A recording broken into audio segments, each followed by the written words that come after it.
बरं घ्या, जाऊन चौकशी करून ये जा.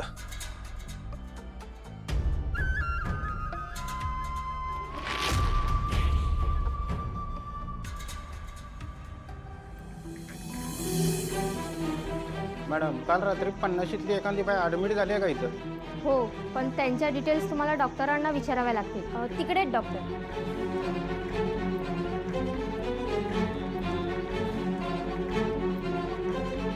ओ डॉक्टर, हां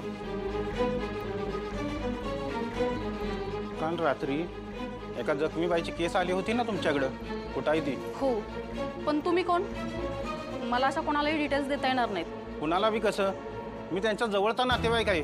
अच्छा, नाव काय आपलं? अहो मॅडम, मी त्यांना कधीपासून शोधतोय आणि तुम्ही प्रश्न कसलं विचारताय? मला त्यांना आत्ता बघायचे. चला मी दाखवते. या या या आहेत बाई त्या.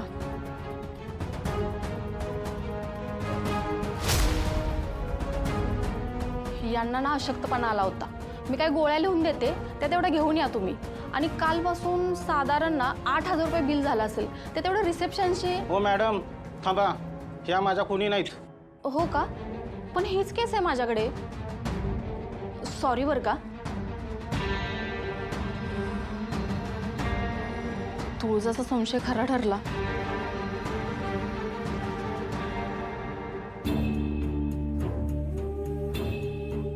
काय रे, तीच आहे का? वेगळीच कोणतरी बाई होती तिथं. डॅडी, अहो अशा हिट पण नाही. हा कुठं कुठं शोधली तिला? आता कुठं शोधायचं? आसपासच्या गावात नाही, दवाखान्यात नाही. एक काम करा, या जेलरला लय पुळका होता तिचा, त्याच्याकडे मदत मागायला गेली का बघायचा. बस बस बस, चल.